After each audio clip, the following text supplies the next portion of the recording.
Tease it. Love it. Tease it. And then... Tickle it. A little bit of this.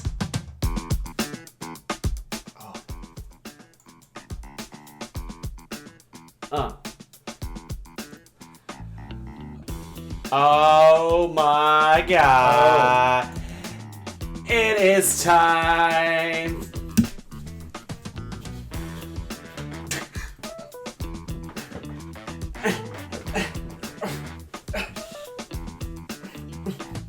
Alright, okay. Enough nonsense here.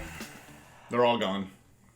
Are you here? Are you joining us? Are you seeing this magic Hello. here? We have a live guest today that's not Laura Gordon, although she may come later. This is Justin Godelie, everyone. Hello! Hey! From Pull the Plug Podcast. Yeah. Welcome to the final episode of Talkin Tuong for 2018. Not the final ever. This is just for 2018. I was gonna say, am I the death knell? Yes. I'm like, how can this show go lower? I know. All right. Bring in Justin Godelie. Bring in me. No. The harbinger of bad. I am very excited to have Justin here today because we are talking about some really cool shit. Oh, yeah. But before we get started, what is Talkin Tuong? Talkin Tuong is the only show that I watch. Only show that you should watch in regards to talking about pop culture. Right. So me, Tongue, Yes. and Talkin Tuong, I watch and play whatever, like could be video games, movies, TV, whatever, but I talk about the 3 biggest pop culture thingies that came out this month and that I saw. Right, yeah. It is hard to see everything. We're very busy people. Once the studios give me money for my show, I know I'm gonna really make it. And, It's coming. Yeah. It's coming one day. It's coming. I know it. I know it. That Hollywood money. So let's start off, Justin, by saying, how are you? This is the banter we need. I'm great. Yeah. I'm so happy to be here. I'm so honored to be asked to be on the last episode of 2018. Of 2018 specifically. Of Talkin Tuong. Yes, so that's right. I'm jazzed to talk about some of the stuff that is on the docket for the evening. Awesome. Now, tell me, did you have a good Christmas? Christmas is over now, and Honestly, thank God it is. Yeah, it's you're just, I like this time right now where it's between Christmas and New Year's. Yeah. Where no one knows what day it is. You can eat just cheese and start drinking at 10 a.m. and it's fine. Like, it's just this mythical time of the year. I know it's crazy because some people are on vacation right now, and I Yeah. feel like since I started eating more because it's Yeah. Christmas, that I still have a free pass until after New Year's. After New of Year's, course, if I yeah. start eating like this still, it's like, okay, now I have a problem. I should probably stop eating so I'm much concerned cheese. that I'm just going to continue. Like, I've kind of just stopped. Today for lunch, I had 6 pieces of pizza. And then I was done, and I looked in the fridge, and there was more pizza that we had yesterday for work. So I was like, I guess why not microwave the rest? So a couple things that came out in December that I want to talk about really quickly, just touch on. Some hot trailers came out. The Men in Black trailer came out. That looks fun. It looks a good time. Yeah, I think it's gonna be fun. I like that they got Chris Hemsworth and Tessa Thompson back. From Thor and Ragnarok. I don't know. They're both super likable. It looks fun. Yeah. The Hellboy trailer came out, and now this one, I don't know what to make of it, and I'm hoping you kind of do. Yeah, it feels like some of the lines that David Harbour, who's playing Hellboy, some of the lines that he's playing or saying, it feels like he doesn't really truly believe them. Like, as far as just like he's not sure if they should actually be written or not. But again, that's just the trailer, so that's kind of hard to say. It's weird though, because like the promotional posters of the movie seemed really dark and great, like kind of like rock and roll, kind of like intense. Metal, and looked intense. Yeah. And then you watch the trailer and it's like this. It seems like it's just all like kind of a joke, Like I like how in this version though, in this universe, like everyone is kind of just aware of all of the crazy supernatural things. Yeah. Like they're just like, oh yeah, there's a Hellboy and there's a demon spawn and there's a whatever. Like it's just part of their natural day, and I kind of like that. That's funny to me. I hope it's good. I'm willing to give it a shot, but it definitely like threw me back, and I'm like, I don't know how I feel about it. Yeah, I think I like it, but I don't know. It grows on you if you watch it. Like the first time I watched it, I was like, eh. Yeah. Second time I watched it, I felt a lot better about it. So. Okay. Maybe I'll watch it a second time. Yeah. I didn't see the Ron Perlman one, so. I know. I get the what? You haven't seen the Ron Perlman? There's so many movies. There's so many movies, like Avengers, the Avengers trailer. Endgame. I think because we have a little group, few of our friends, me and you, and and as soon as it went live, I think I shared the link. I'm pretty sure I was the first, because I saw it shared on like Instagram, like the Russo brothers shared the link to it on Instagram. No one had liked it until I had liked it yet. I swear. So that's hi Russo brothers. You're welcome for me sharing. Probably the reason they really needed that first like to get that trailer going. Right. I'm very excited. Endgame. I freaked out about it on Twitter and stuff like that. I think it's the perfect name to end this entire kind of Marvel cinematic shebang and start a new era. And also, like I've said this many times already on the internet, but like. Doctor Strange says that. He says, we're in the end game now. Before he, spoilers. Flies off like a butterfly. That's right. Actually, that's one of my points. Infinity War is on Netflix now. So that's just kind of a fun thing. Once Upon a Deadpool came out and went. I think it was not well received. No, a lot of people are like, why does this exist? Why is this? I think it's a cool gag, but with Deadpool without the R rating or any of the violence is like, who is this character? It's a cutesy 3-minute clip. Yeah. But you can't make a movie out of it. They made a movie out of it. Yeah, so that's The Mule came out. I just want to see it. I heard it's okay. Clint Eastwood. I'm hoping it's more like his good Clint Eastwood movies and less American Sniper, because that's a bad Clint Eastwood movie. I'm gonna go ahead and Shots fired. Shots fired. Literally in the movie and figuratively now. Vice came out. That's the Christian Bale one where he grew I don't know, he's fat. I'm interested in this. He's movie. legit fat. Great. Yeah, Sam Rockwell's in that movie too. Same guy who made Adam McKay. He made The Big Short. Right. So I'm very excited for that. Holmes came out and apparently has a 0% on Rotten Tomatoes. I read something that it's so bad people are walking out of the theater. That is insane because when I watched the trailer, I'm like, this could be okay. It looks dumb, but it looks okay. But you kind of expect it's going to be dumb. I thought it was fun dumb, but this movie apparently is offensively just bad. You want your money back so bad. It's about I kind of like that these two comedy juggernauts have had a failure. There's something redeeming to me about that. Well, some may argue that Will Ferrell. He is. It's kind of all downhill for a while now. Well, yeah, that's a good point. But I mean, dude, that guy's swimming in that money. Yeah. So who cares?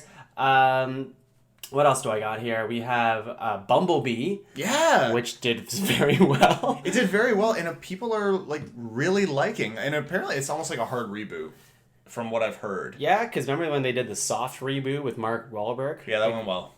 Yeah, that went really well. I actually thought that the first Mark Wahlberg movie was all right, that was okay, I guess, but still very convoluted. Yeah, there's too much going on. But this Bumblebee one apparently is just whoop, just way better. So cool. I'm stoked on it. Look, if you can give me a Transformers movie that I'm gonna mostly enjoy, I just want that for 10 years now. Just give me just give me a good one. Transformers movie. 93% on Rotten Tomatoes. That's great. I could not believe it. I was like, this is bonkers. That the best one of the best movies that came out this month was that. Welcome to Marwen. Heard it was not very good. Yeah. That's Steve Carell and toy puppets and stuff. I was really interested in it until I started hearing about all of just the real kind of badness of it all. Yeah, and I'm maybe I'll wait for it to be released. Maybe the VHS version I'll catch. And of course, Super Smash Brothers Ultimate, which... Can I share a personal success? Yes. Very quickly. Yes, please. I was able to convince my wife through really just persistent nagging to buy a Nintendo Switch, which we got yesterday. Oh my god. And I don't know if I've ever been more happy in my entire life. You see that? Ladies and gentlemen, nagging gets what you want. It works. It's a Christmas miracle. Just not actually beat, verbally just wear them down. Yeah. And you'll eventually get what you want. And then you'll exhaust them, and then one time they're about to go to sleep, and you whisper, can I get a Nintendo Switch? And they're like, yeah. Yeah. And that's how it works. It's beautiful. You said, yeah. It works. Yeah. For those of you who follow, I've been playing a lot of that on Pod Cavern Plays. It's just, you'll hear about it in the top 5 video games of 2018. But we talk at length about Super Smash Brothers Ultimate. It is a solid fucking game. If you like Nintendo and you like fighting.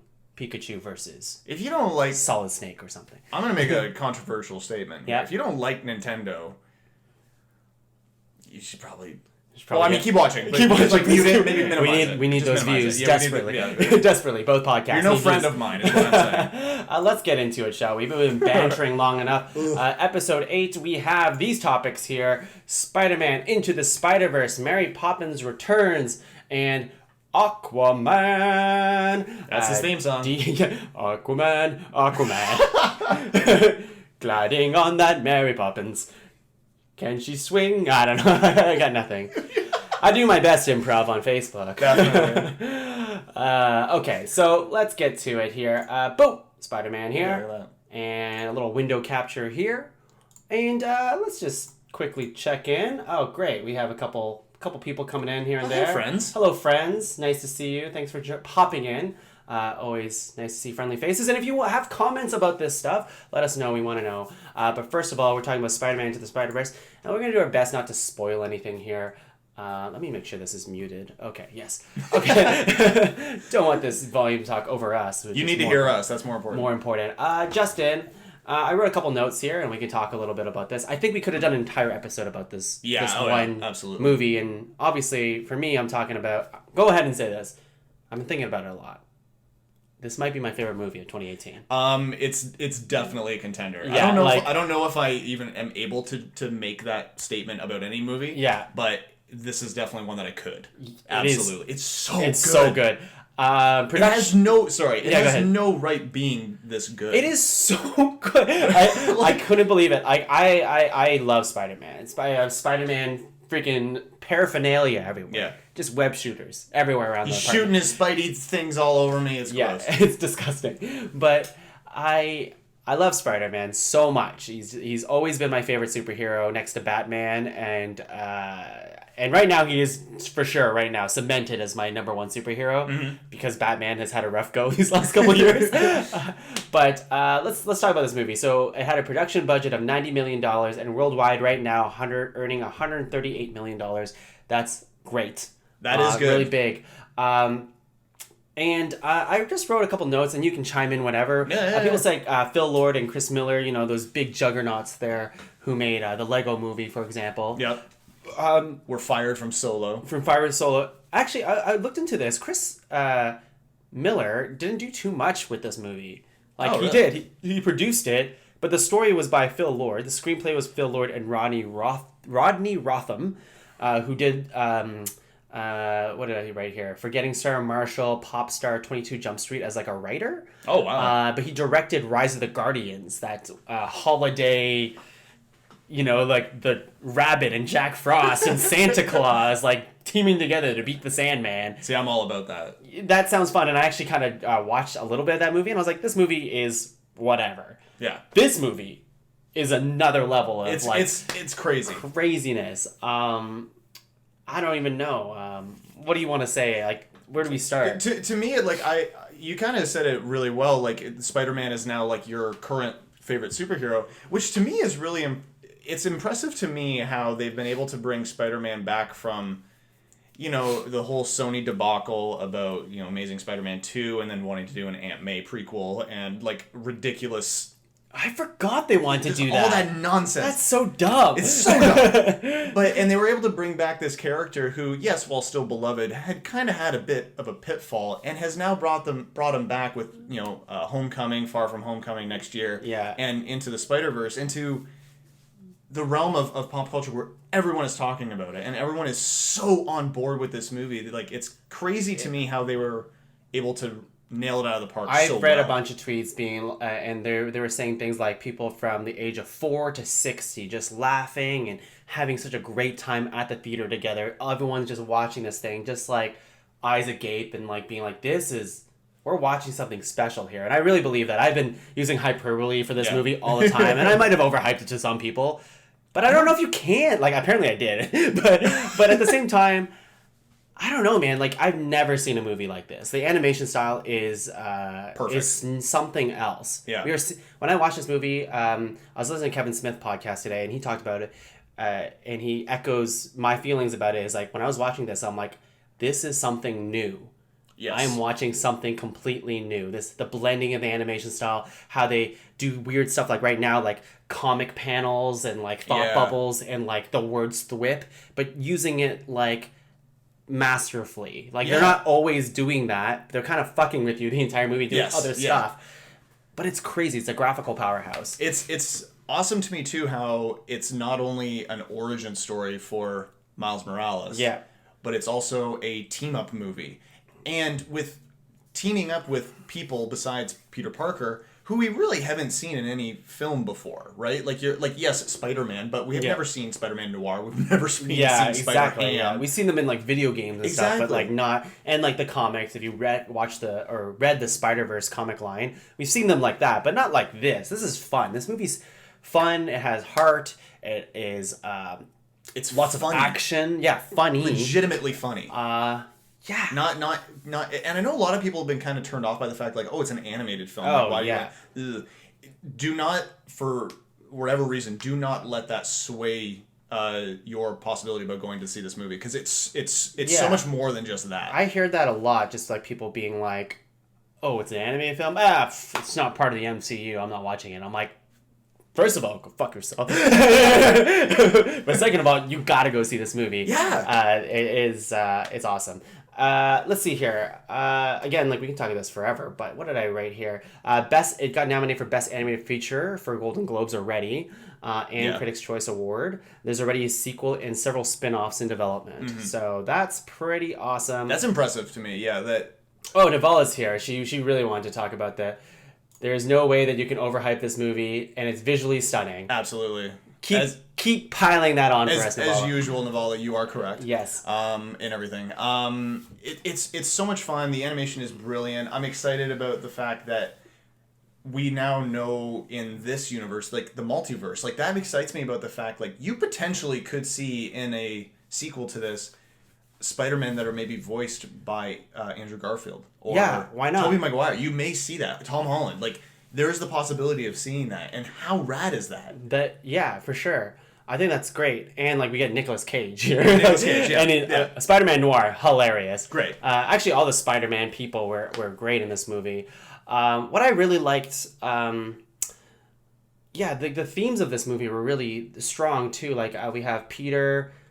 different spoilers. We'll talk a little bit about it, I guess. But this is based on the Ultimate Universe of Spider-Man, which is where Miles Morales is from. Yeah. So there is a Spider-Man, but that Spider-Man goes in lieu of this Spider-Man, a Miles Morales version of it, because the original Peter Parker in this universe dies. But that Peter, voiced by Chris Pine, did such a great job. He's such a perfect Spider-Man. He's peak Spider-Man. Yeah. He has been doing it for a few years. Yeah. He knows what he's doing. He's got a rhythm going.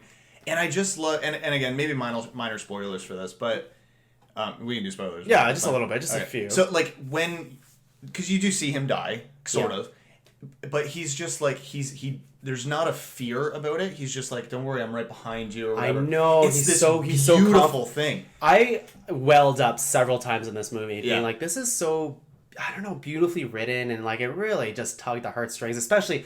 They have so many good emotional beats. A combination of the animation, the music in this fucking movie, used to great extent. I was having a conversation with Buddy Taylor, friend of the show, and he was talking about how the Black Panther soundtrack is better. And I'm like, I think objectively, the Black Panther soundtrack is probably better, but the use of music in this movie is 1,000% better. Is better. Yeah, the incorporation of the music into how Miles Morales like lives his day to day.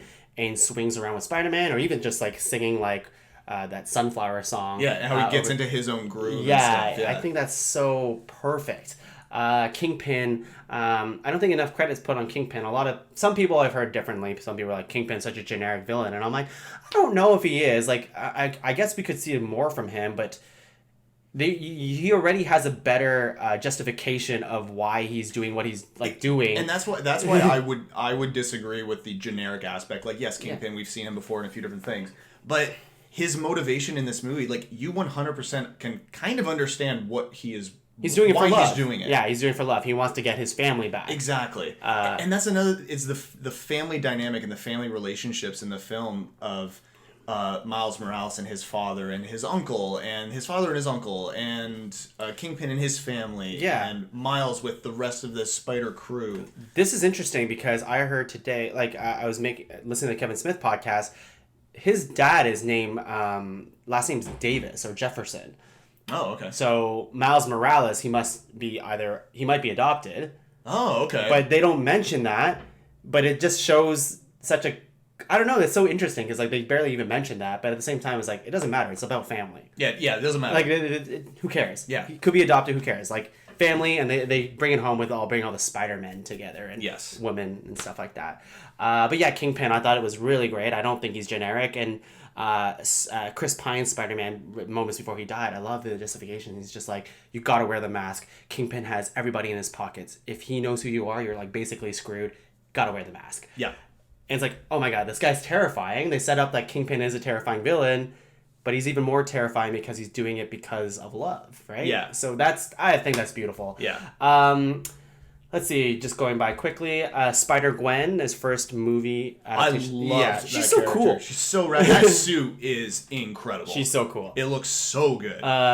Peter B. Parker. This Peter, I love this Peter. He's just a fat slob, but like I love it because he sounds as if he's not given up, but he's just seen everything. He's seen everything. He's definitely lazy. Yeah, he's jaded a little bit, but he's a pro. He's like hacking into computers. He's predicting what bad guys are saying. Yeah, going to say like funny. He's just like, I've been here before. Like he's just done with it all. I love he's wearing sweatpants. I know. I bet you we're gonna see a bunch of Comic-Con cosplay of that Spider-Man with sweatpants. Absolutely, I'll probably do that. Yeah. Penny Parker, I thought her robot was super sick. And just cool. Like she has like a really anime style to her, which it was really cool. Spider-Man Noir, like, doesn't have much to say, but every time he's saying something, it is awesome. It's hilarious. it's Spider-Man Batman. That's what it's Spider-Man Batman. But it's just, but funny and emotional. And his backstory is so funny when they're like, all right, this is my origin story. It's just like, I'm sad all the time, or whatever you say. It's funny. We have Aunt May, who's a badass Aunt May, who knows Peter is Spider-Man, and she has her own, like, spider cave. Yes, I love it. I love that Aunt May is a badass in this. Yeah. It's great. We have Miguel. This is the post-credits sequence with Spider-Man 2099. Yes. With a hilarious post-credits scene. I won't spoil it for you people who haven't seen it, but it is legit funny. It's great. I remember in the theater a guy behind us actually saying, that was way funnier than I would have ever anticipated. He was just like, "Oh my god, I love it," just referring to the post-credit scene. So it's fantastic. Navala here. That's exactly it. If you can listen to the Black Panther soundtrack and appreciate it on its own, but it doesn't add as much depth to the film as the soundtrack has.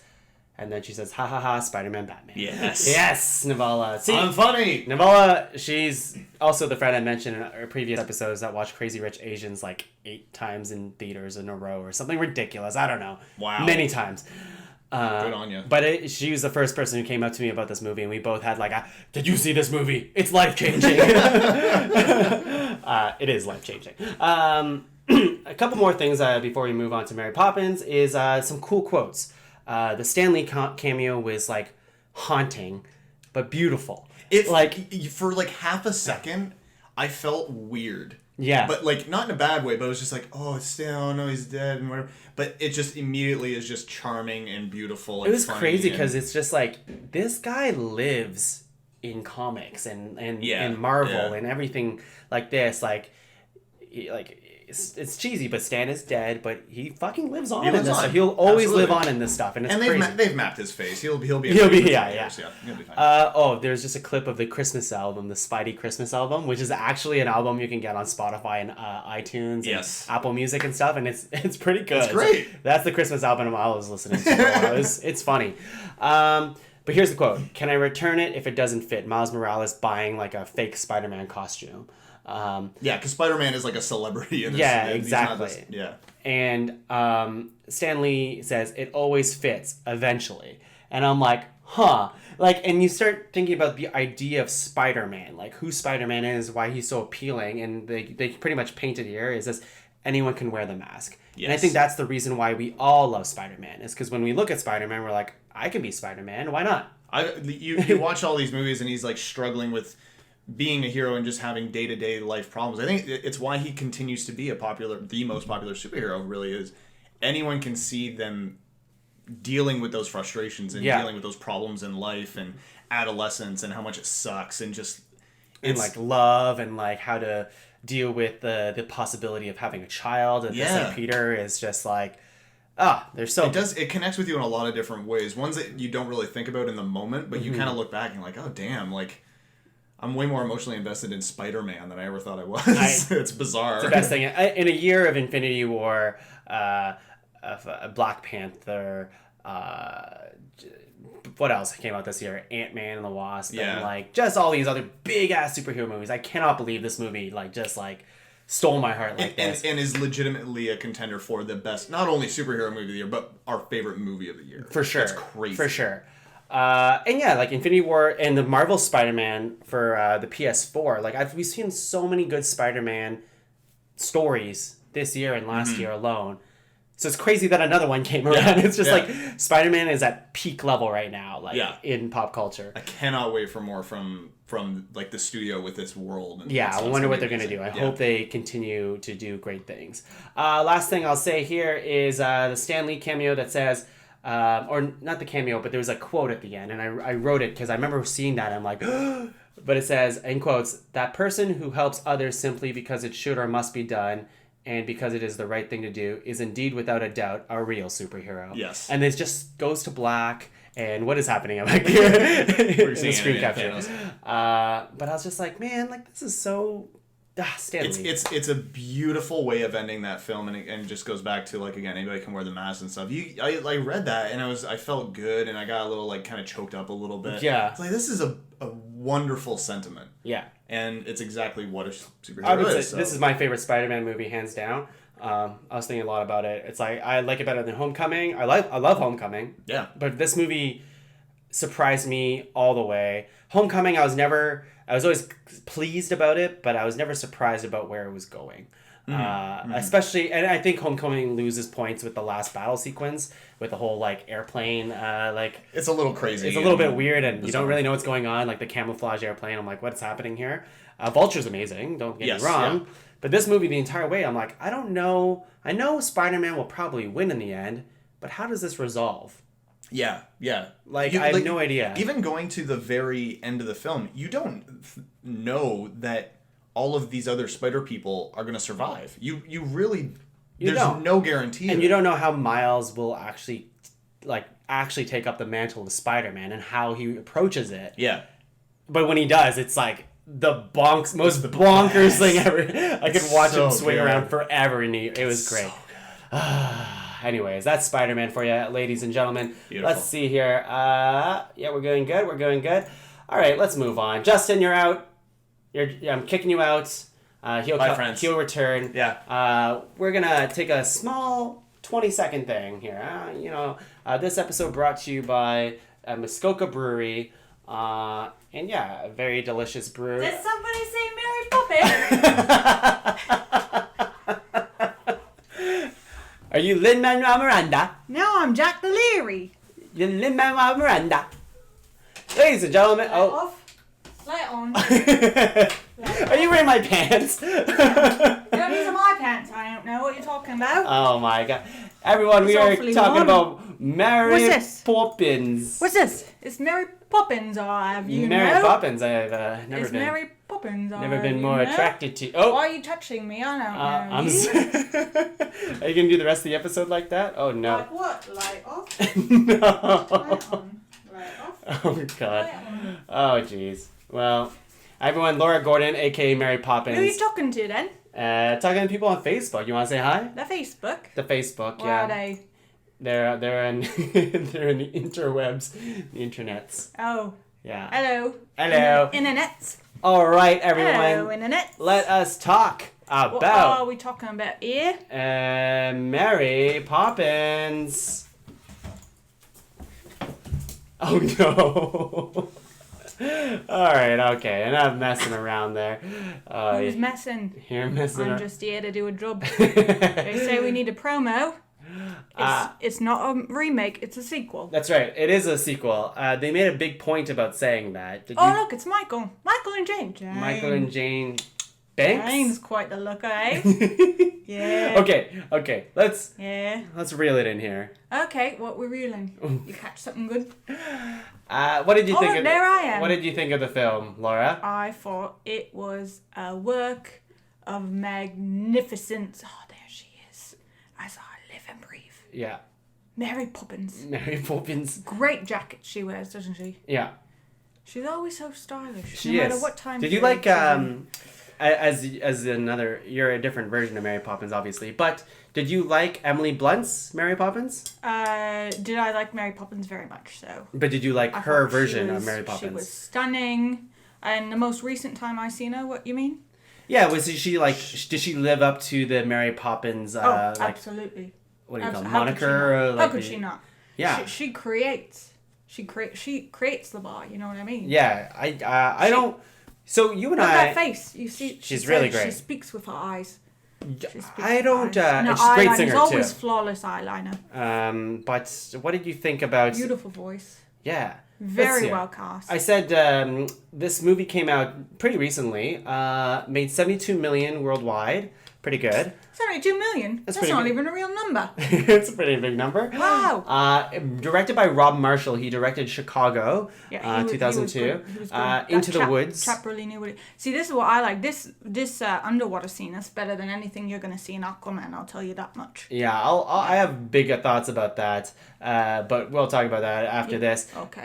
But Rob Marshall did Into the Woods, and had starring Emily Blunt and Mary Poppins was in that one too. Lin-Manuel Miranda. Yes. He's you may know him from the hits musical Hamilton.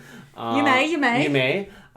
Great musical. The other hit musical, In the Heights. In the Heights, yeah. Personal favorite. Let's see. Here's the critical consensus of this movie. People think very positively of this movie, which is great. They liked it. Although some people said it's derivative of the first movie, which I think is fine. Like, of course it's derivative. Yeah. It's a sequel. It's a bloody sequel, but figure it out. So some people were saying that and this was not the case, but some people said you need to have watched the first Mary Poppins to enjoy the movie. Now, I have watched the first Mary Poppins, but I haven't seen it in a very, very long time. Mary, what are you doing back there? Who's Mary? I'm Jack. Jack the Leary is a word for a creepy man, but also a word for a lamplighter. That's right. Bird's got to swim, lamplighter's got to light. You made me lose my train of thought. We were talking about Mary Poppins. Yeah. What was I talking about? Oh, yes. You'd have to tell me. All right. Reel it in. I'm doing your accent. Reel it in. Reel it in. So basically, I was trying to say that you did not have to watch the original Mary Poppins to enjoy this movie. Family fun for everyone. It is truly family friendly for everyone. I mean, I wouldn't think too hard on the plot, right, of this movie. No, in fact, I thought it was a great plot. The plot was... It was safe. It was a safe plot. We knew they'd come out all right in the end. The ending was like, okay, I thought it was brilliant. Do you see what I did up on that tower? Yeah. You see what I climbed? With ladders. Don't spoil the movie here. Let's just say good thing the ladders were the size they were, because they fit quite snugly. We were talking about, let's see here. It's taken place in 1935, where the Banks children from the first movie are grown up now. Jane and Michael and Jane. Michael has his own children, which you follow their adventures with Mary. They're all right. And they're the ones that, they're little sassy kids. That Georgie, he was a real character, wasn't he? That's right. I thought he real stole the show. And if a show could be stolen from Mary Poppins. And Jack, you're very distracting to me right now. You're welcome. I can't think of what I'm trying to say. You're welcome. It's your beauty, probably. It's my kind eyes. It's your kind eyes. What I was thinking was, it is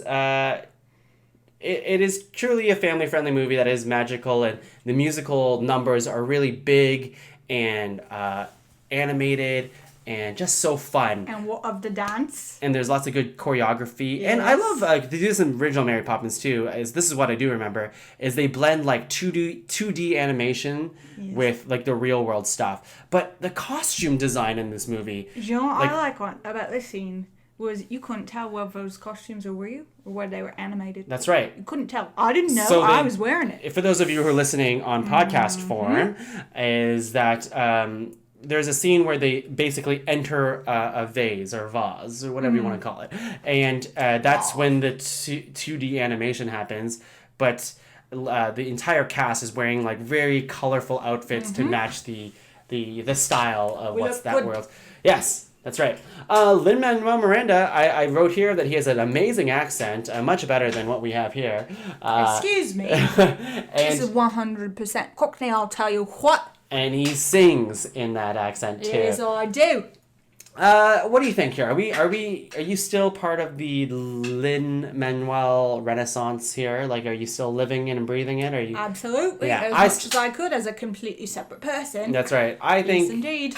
He's an incredible person. I think he's very talented. I think he makes the world a better place, is what I think. Yeah, very positive. And that's what this movie is. When I was watching this movie, I was very happy after watching it. And I do think there's a place, you get... I don't think you should be ashamed of watching Mary Poppins. I think some people... I'm going to see it twice. I was telling people, I'm like, I saw Mary Poppins, and they're like, you saw Mary Poppins instead of watching, like, I don't know, Bumblebee? And I'm like, yeah, of course I watched Mary Poppins. More than just a lamplighting stick, I'll take him out for you. If you want. Yeah. Do you have any other thoughts about this? I feel like you want to speak right now. I'd like to speak a little more about the dance numbers. Go ahead. I thought it was great. I thought the choreography was challenging. Yeah. Oh, look how babyface I am there.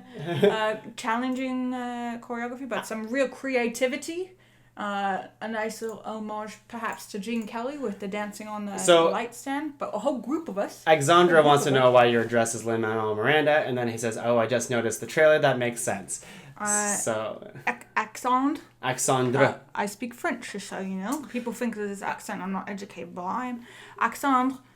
He's going to go see tomorrow. I'm not dressed like Lin-Manuel Miranda.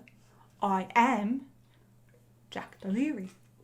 Leary, not just a creepy man, also a lamplighter. This is no spoilers. But I think one of my favorite parts of this movie is, and I usually give a lot of shit to movies about like this, that do this, but the main character, there is no backstory to, like, Mary Poppins herself. No, but they don't that's the whole mystery. And that's what I said. Like, for Mary Poppins, for some reason it works. Yes, it does. She is just this mystical being nanny who is very powerful. She has magic on her side. And a world of belief, and she helps people believe in magic. And but yeah, like her herself, you're like, she talks about the door is not open yet, but where is she from? You know what? Where is she coming from? You know what I Why is she still babysitting in 2018 or 1935? I guess. The thing about Mary Poppins, God bless her heart, is that I think she only exists when she exists. You think so? You know what I mean? She only exists when she... And then... Is that why she never aged? She's gone. And that's why she never aged? She can be any age. I think Emily Blunt is such a good Mary Poppins. She could be... You think they do another one? Oh, she was... I don't know if I want them to, you know? Do they do Mary Poppins Returns? Here's the thing. You know what she is? She's sassy. Yeah? You want to speak up a bit? She's sassy. She's sassy. It's a very hard word to pronounce with a Cockney accent. Yeah. She's sassy because she, when she looks at you, you know that she knows everything. Mary Poppins is a Time Lord. Yeah. She's a Time Lord. That's an excellent way to put it. But I don't think she travels through time. I think she only exists at certain moments in time. You see that clock? You see that clock there? Foreshadowing. Yeah. We know what happens. Oh, Colin Firth's in this movie as well. Firth. Colin Firth's in this movie. I knew right away. As soon as I met that chap, he was bad news. Oh, spoilers. He was, he was a bad news fella. Bad news bears? If you know what I have one more thing to say about this movie. Yes, go ahead. What did you think about, of course, everyone's like, where's Dick Van Dyke? When are you going to talk about Dick Van Dyke? Without spoilers, because we don't want to spoil anything, do you think they used him correctly? Yes, absolutely. All right. Yes, absolutely. Because they could have gone another route. They could have used him the entire movie. Well, I was thinking more, is it okay if I say he was a different character? Yeah, let's say that. All right, they could have brought him back as his original character. Yeah.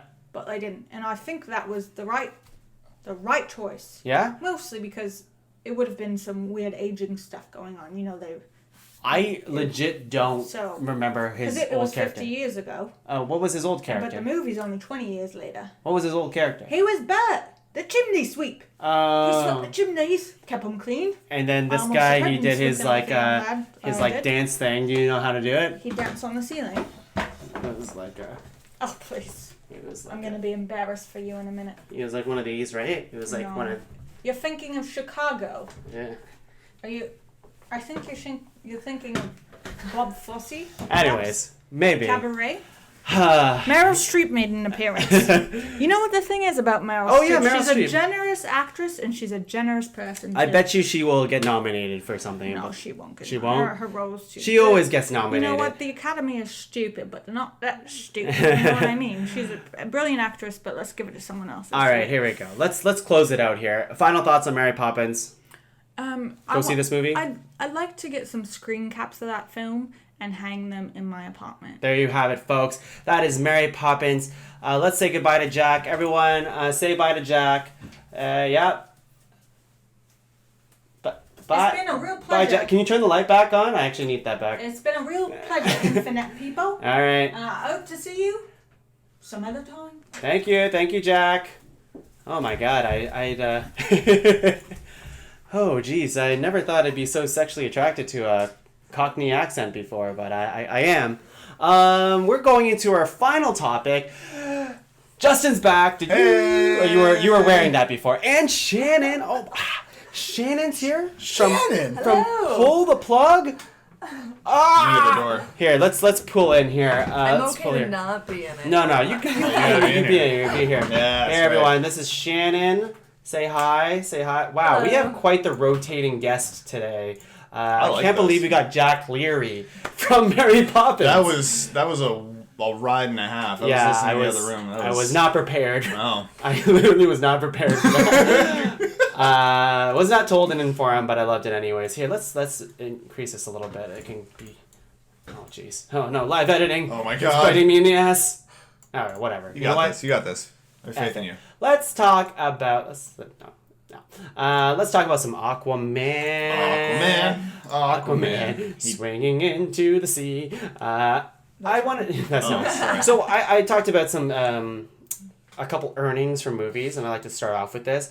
So worldwide, Spiderverse had 138, Mary Poppins had 72. This movie, 600 million worldwide. Whoa! It's made so much money. That's a lot. It's a lot of money. That is some money. That is a bunch of money. DC always makes a ton of money, like their opening weekend, and then it's just like they have to wait and see how the drop off is. Yeah. And then reviews come out and it goes. Yeah. Well, like waves, like in Aquaman. Oh, like in the very ocean. topical. I get it. This is the 6th installment of the DCEU, where they've done everything out of place. Where Justice League happened before this movie, for example. But they barely mention Justice League, is what I've noticed. Yeah, we get one little mention of Steppenwolf from Justice League, and that's pretty much it. And that's all you really want to hear about that. Yeah. Once you hear Steppenwolf, you kind of tune out anyway. It's okay that they separate themselves, I think. Oh, for sure. Can we talk? We can. General thoughts. What do you guys think? Where are we at? We saw this movie literally last night. Literally about just under 24 hours ago. That's right. Shannon, maybe you have a better way of concising your thoughts. Sure. I am very forgiving of a lot of movies. If I'm entertained as a whole, I'm like, right on, great movie. Yeah. This movie I thought was very, very well done. Aquaman as a whole, like, fully in with that Jason Momoa, but I don't know, I find DC tries to do Marvel-style humor, but it comes across as cheesy instead of funny. Oh, yeah. And this had some really strong, horribly cheesy moments. So I was thinking about this today, because I was like, my God, that writing in this movie is terrible. The writing is terrible. It's awful. I was thinking, like, they must have done that on purpose, right? Like, I couldn't tell how far they leaned into it. Like, that's the was thing. it Fast and Furious style of just like, they know this is cheesy, right? I felt they like must know. They attacked it from a cheesy angle, and I don't think it landed the way they intended to. That there were some jokes that, like, I'm going, shit, that was a joke. And no one in the audience laughed. Yeah, I know. I think tonally it was... I wish they leaned even... If that's their intention to make this a cheesy movie, go harder. Go hard, yeah. Because you only have brief instances of it. Yeah, and sometimes you have... It's very odd where, like, Jason Momoa's Aquaman says a joke after, like, a crazy, like, intense, like, sequence. But you're like... But that humor wasn't there before this, or no, like it's just like, where's this joke coming from? Yeah, it feels very out of place, and as far as just like we have to get the people laughing in the theater. Let's put in a little thing there, and it doesn't work well. No, I mean sometimes I tried really hard. I'm like sometimes I think, you know what, I want to like this. Yes. So I'm going to laugh with you, and I want to experience what you're trying to give me here. And I think Jason Momoa is so great at trying to pull that comedy like into the role, and they should have either given him more leeway to do his own thing, or should have written more cheesiness into it to let him play that role a bit more. I love how much Jason Momoa appears to love playing Aquaman, though. Yeah. Because that is infectious. Like, you watch interviews with him and stuff, and he's just so on board and embraces it all. He does love... It's just so great. Yeah, I love that. I do think... I love the idea of Jason Momoa playing Aquaman, and I think there's definitely some moments here where I'm like, yeah, that is Aquaman right here. Yeah. There's sometimes I'm like, that is Khal Drogo. Yes. You're doing Khal Drogo stuff right now. Yeah. What is this? Because Absolutely. I'm not sure if you guys remember, but there's several scenes where he picks up his trident and he starts being like, ooh ah, wah rah. He starts like talking like gibberish, but it sounds like Jothrakian. So what that is I learned this earlier today, is that is part of the Marahakra, which is a war chant from New Zealand. Oh, okay. So and he did like a lot of training with them apparently for the film, and the guy who plays his dad is from New Zealand. And so I think that's where it's supposed to come from. I think it very much felt like Khal Drogo. Yes, it's not well laid out. Yeah, I was very confused. Okay, let's talk a little bit about the story. What do you think of the story? It's Black Panther. You think so? In a lot of ways. Okay. In a lot of ways. Really. Like, in some ways, certainly not. Yeah. But you have, like, it's a lot of the same story beats. Guy comes back to try to, get the throne. First battle, loses. Has to go away to get a special something. And then comes back and wins said battle. There's a secondary character or a secondary villain that does he matter? Nah, not really. Not really. I guess maybe for future films, maybe. Secret society in a place that no one can ever see. Like, there's a lot of the same beats as Black Panther, which is fine. Black Panther's a great movie, but it was almost so similar that I couldn't help but recognize it. You know what I mean? Interesting. Did you feel that way, Shannon? I didn't put that together at all, so that's fun. Oh, all right. Yeah. For me, the Black Manta? Black Manta, my bad. That storyline obviously plays into more story beyond this film, and I didn't think that was a very flushed out story. Black Manta is such a weird thing in this movie. Yeah. I think Black Manta in the comics is kind of awesome. He's awesome. He has even in this movie, he visually looks awesome. Visually looks great. But that actor needs I don't know. He is not good. Between him and his dad, they're like, we've got all this stuff to do, but first let me tell you a story about this knife. And I'm like, hold the phone. I just felt so out of place. Yeah. And I think whether it was the writing or the acting, that did not come together. But the thing is, that's why I look back on this, the cheesy aspects of it, and there's a scene where Black Manta's given super Atlantis armor, and he starts going to Tony Stark mode, and he starts just montage of him building shit. I'm like, this looks, I don't know, I don't know how to feel about that. Is it supposed to be cheesy? Because it sure is. Sure is. I think that's the tagline for this movie. Is it supposed to be cheesy? Because it sure is. I would have liked to see some more moments just like that we saw there, where he has this connection to animals and stuff, like, and the way that he kind of talks to fish or whatever, which has always been something that we kind of made fun of Aquaman for. The way they do it in the film is really cool. Oh, because he explains, sometimes I hear them, sometimes they hear me. It's not like this communication thing. It's like a sense almost. Like I really wanted them to kind of lean on that a little bit more. They tie that into the final battle too, which I thought to me was one of the most exciting parts of the movie. Sure, yeah. I think this movie is very. This was said really well. That seems. I'm sorry. Oh my god, so cheesy. What does he say when he comes in? Permission to come aboard. Oh boy. And then he does it with a slow motion hair Well, he does a superhero entrance, Yeah. has his back turned towards the enemy, and then looks back and then says that. And you're like, oh jeez. And that's the first instance you see him in the that is your introduction to Aquaman in this movie, and you're like, shit. You know what's funny about that? I found the music was all over the place in this movie, but they did so many times in that one sequence with his permission to come aboard, where he would say something and they go. So I laughed out loud several times in the movie. I'm not sure if it was they intended for that, but there was just so many blatant cheesy moments that I couldn't help but be like, haha, that's so dumb. Like, why did they do that? There's so many dumb moments in it, but there's also there's very few moments in the film in comparison to a lot of other DC movies where I don't go to the director like, oh, why'd you do that? What was that all about? Like, there's so many instances of like let's say Suicide Squad. Sure. Oh, that entire movie is a sense of like, fucking what are you thinking there? Yeah. Like none of that. I don't really feel happens in Aquaman, which I appreciate. Yeah, I thought it was a really clear story thread to follow the entire way through. And I really like the simplicity. I like this type of stuff where it's just like, you got to find the MacGuffin. Yeah. You got to find that trident. And it feels like a video game. We're going to come get past these crazy sequences. And at the end, you're going to get this trident. It's your superpower. And then a final boss fight. Yes. And then you're good to go. And now you're king. Now you're king.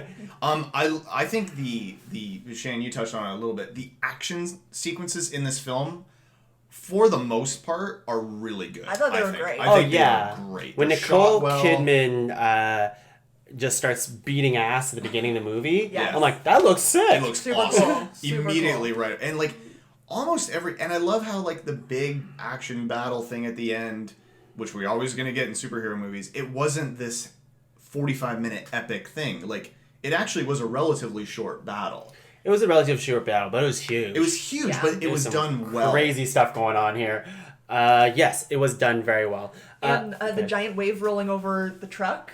Great. With him and his dad. That's not necessarily action, but huge, impactful, CGI style. There's some good water shit going on. Really cool water as there should be in this kind of movie. And Sicily, where they're in Italy, and because a lot of it obviously takes place in the water. That was a whole scene that took place out of water, and it was one of my favorite full scenes. Oh yeah, I actually really appreciate the scenes that are out of water, because when they're in water, I was always like, I'm not sure if I like their hello and echoey voice all the time. I'm like, wait a second. But in Justice League, you guys made weird bubbles to talk around, air pockets. Yeah. But they didn't. I guess they didn't want to do that in this movie. That's fine.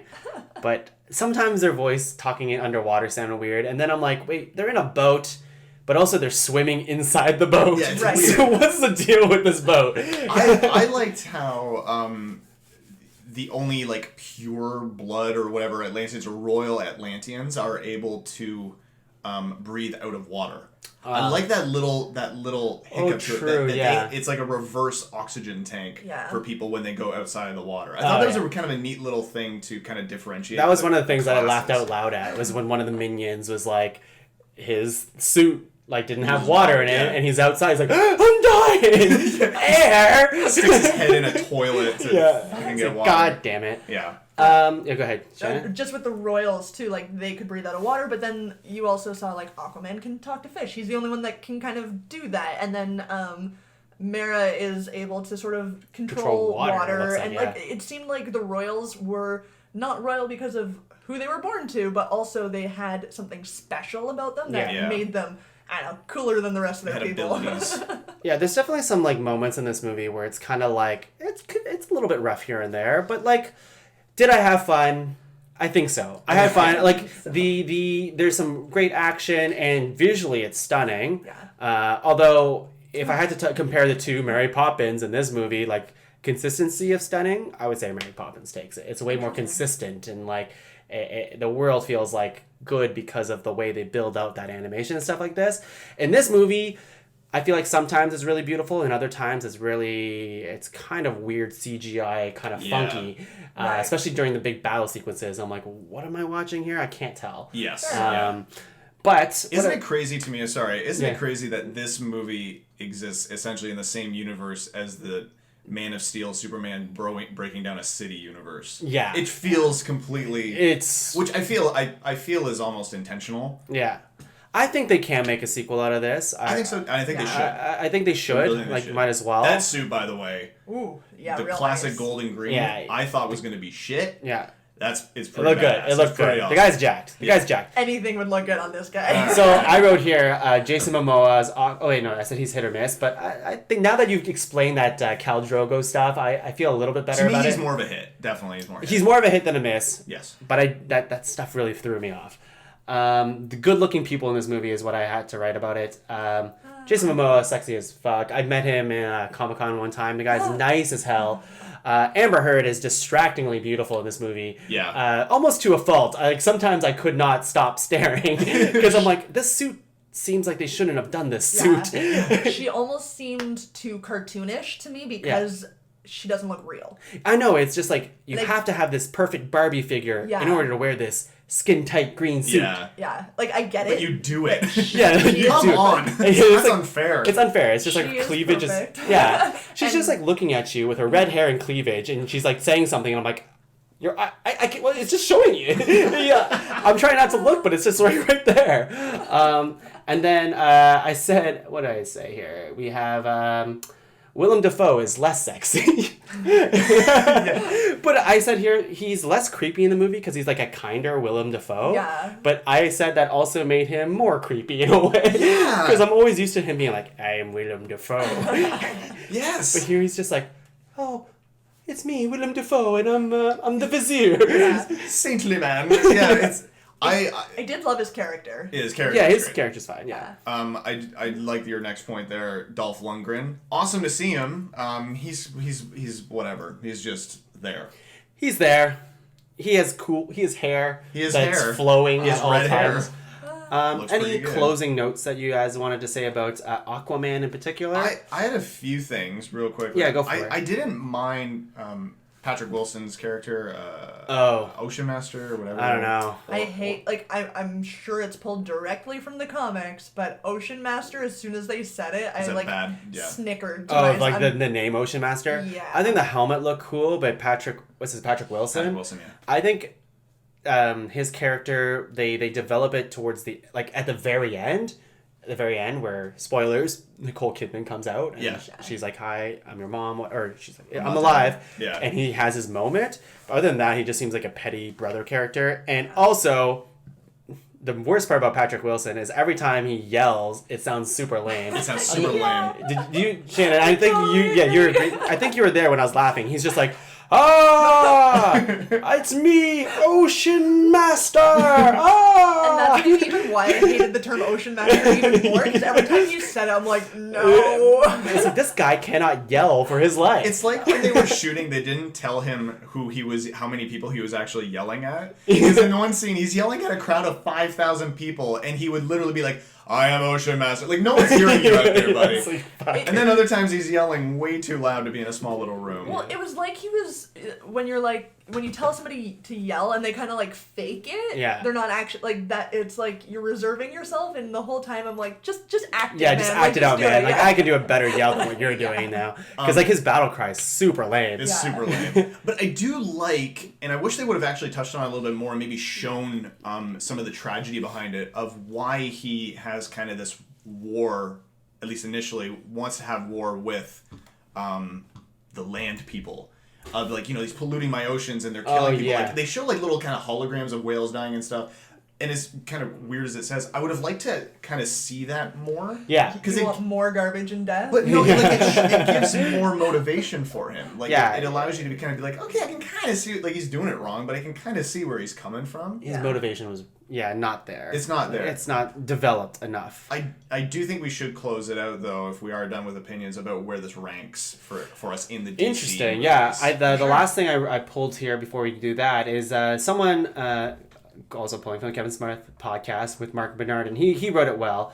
He saw Aquaman, then Spiderverse, and he said one was big, bombastic, and ultimately hollow, which he was talking about Aquaman. Yeah. And then something was like heartwarming, charming, and fun and stuff. Yeah. Like that's Spiderverse. And like, yes, this movie is huge.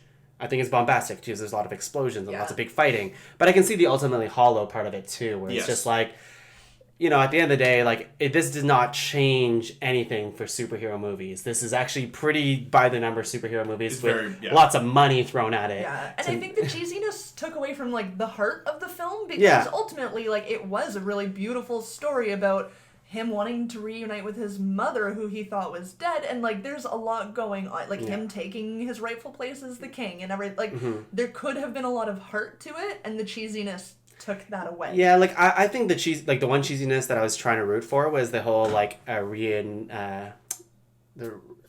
United. Reunion. Words fail me. Aquaman. Okay, so but with Nicole Kidman's character, the lighthouse keeper, I was really like, okay, I hope this works out and that cheesy moment lands, and it sort of did, I guess. Yeah. But like that none of them died. That was cool. But the whole like moments like Mira is like, you are king now. And she starts kissing him for like a whole 2-camera sweep around. I was like, this is a little too much. Somebody said it too. They feel more like brother and sister than they don't seem like love interests in this movie. But they definitely have moments in this movie where it's just like, I'm the princess. They were supposed to be, I feel like, but they didn't play it that way. Definitely not. No. Let's see. Navala, just in my mind, is still blown. I think she's talking about the Spider-Verse movie. Yeah. And Black Manta is definitely a disjointed character in storyline. Yes. He is. Absolutely. He is.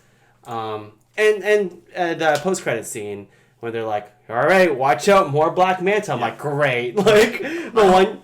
They gotta recast him or something. Like, honestly, or write better for that character. He's not good. No. Yeah, like, I'd like to give him the benefit of the doubt and say it's the writing. Yeah, but his delivery was really bad. So, like, I think the best thing they could have done for that character was kill his father. Yeah. Their dynamic was awful. Yeah, it's just, That is rough. Here's my knife. My good old rusty knife. We're off to do so much shit, but first, a knife. Nicole Kidman. She looks great. Looks great. Total babe. Always. Looks great. How old is she? Not that... She looks about 26. She looks like she's 20 in this movie. Yeah, it's ridiculous.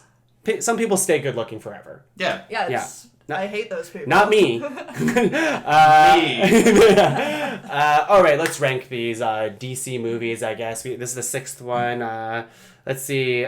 I think it's, for me, Wonder Woman top? I would say Wonder Woman top. Agree. For sure. For me, Man of Steel is number 2. I think Man of Steel, while it's very kind of jarring, it's an enjoyable movie. I think it's a good entry. I don't know. It's either that or this, I think. I'm putting this after Wonder Woman only because of how visually appealing this movie is. It's true. It is it is eye candy. 100%. Yeah, you know what? I would put this movie over Man of Steel. Man of Steel is really interesting. Like the first half of Man of Steel is so good.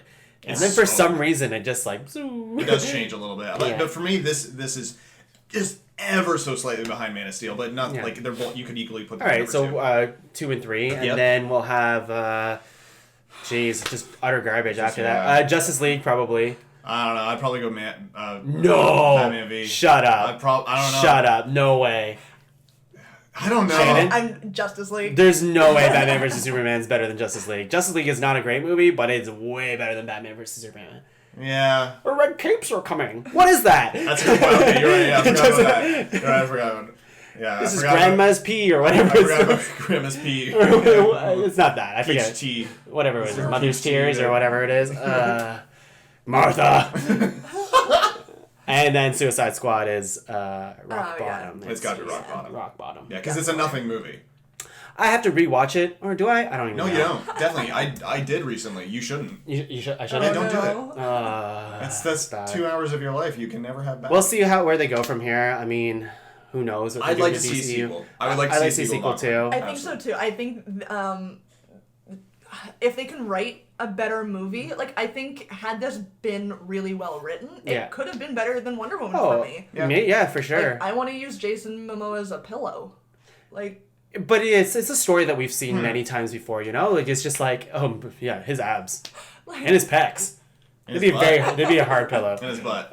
But yeah, the story is just like, you are king, I see you worthy to be king. I'm not king, I'll never be king. I guess I'm king now. King. Fine, I'll be king. Okay. Begrudging. That's what you want, a begrudging king. That's right.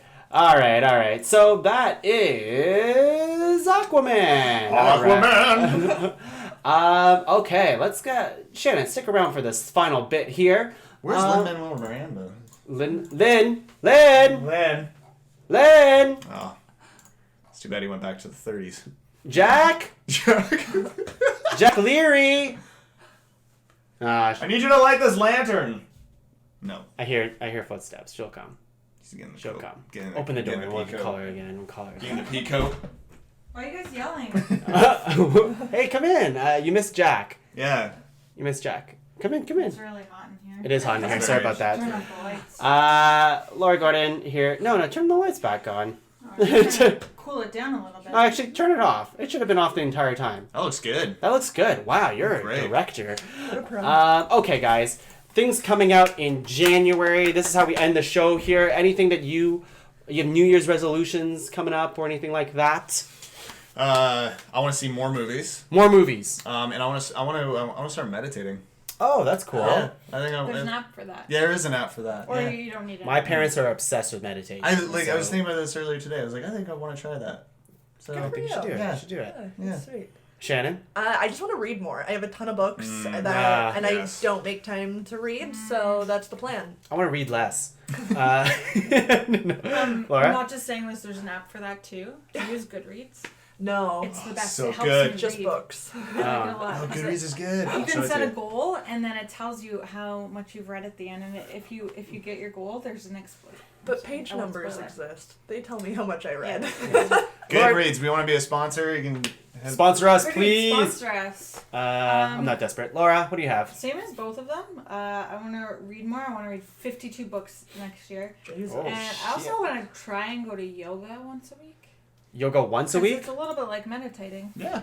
At least for the 10 minutes at the end where you get to nap a bit. What's in my face? And in January we're going to see Come From Away. Oh shit! Did I book that off? Whatever. That's a different. Who knows?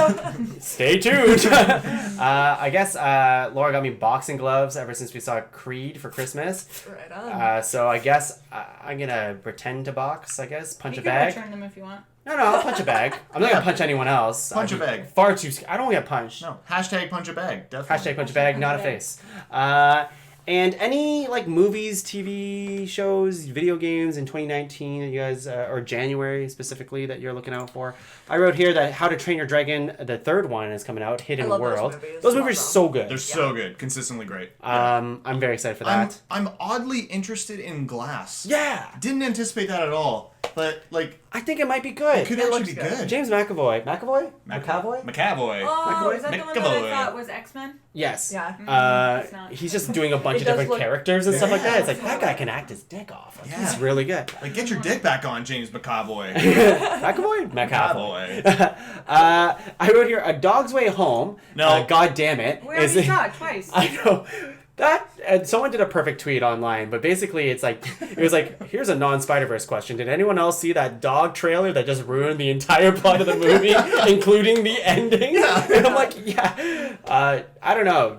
If you're interested in that movie, it's Homeward Bound, and the entire movie is in trailer form. See it online. Yeah. That's the worst. Towards the end where it's just like, I can't believe you came home. It's like, what? Oh, that's the movie. Play the credits now. And let's see. We should do a Game of Thrones binge. That's what I wrote. We can't do it together. We won't have time. we must. That's the New Year's resolution. That's the next marathon. That's the next marathon. Watch out. And Kingdom Hearts 3, that's what I'm very excited for. 12 years in the making, folks. 12 years for one video game. It is a long time. Will probably disappoint. Be mediocre. Yeah. I'm excited to play more video games because I just got a Switch, like I said earlier. Video games are fun, folks. Anything else, folks, that you guys want to plug? Justin Shannon, thank you for being on the podcast. Thank you for having us. Plugs at all? You guys got plugs? We have one you can pull. I hate myself. I hate myself so much. Yeah. We are 2 of 3 hosts of a podcast called Pull the Plug. You can find us on iTunes and Stitcher and Anchor and basically wherever you get your podcasts. Yeah. We talk about music and pop culture, make fun of each other, and talk about dicks. That's really what we do. We play video games too. We play video games. And we're hoping to do a bunch of stuff in 2019. So you can stay up to date. Just go to the website. ptppodcast.com. Wow, what timing. And the website, www.podcavern.com. Well, yes, of course, we'll have some exciting shows in 2019. Of course, ranked top 5 lists of stuff that don't matter. The Improv Punch-Ups, Season 2 now. It's we just finished our first year of that. More Talkin Tuong. I'm hoping one day we can make this into a more regular show than just monthly. Justin and I are working on a new show. I'm not sure if it's ready to announce yet, but it is happening. So watch out. It's going to be really great. And that's it. That's the show. I have a plug. Laura has a plug. Butts. Listen, I'd like to become an unboxer. So if anybody who's listening right now has any boxes that you'd like to have open, send them over. I'll take care of them for you. I'll tag you on Instagram if you want. We can help each other's follower counts. I have 400 and decreasing.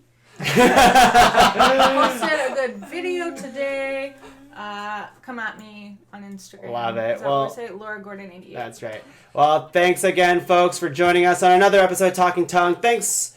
Have a great new year. Be safe. And catch you later. # punch a bag, not a face.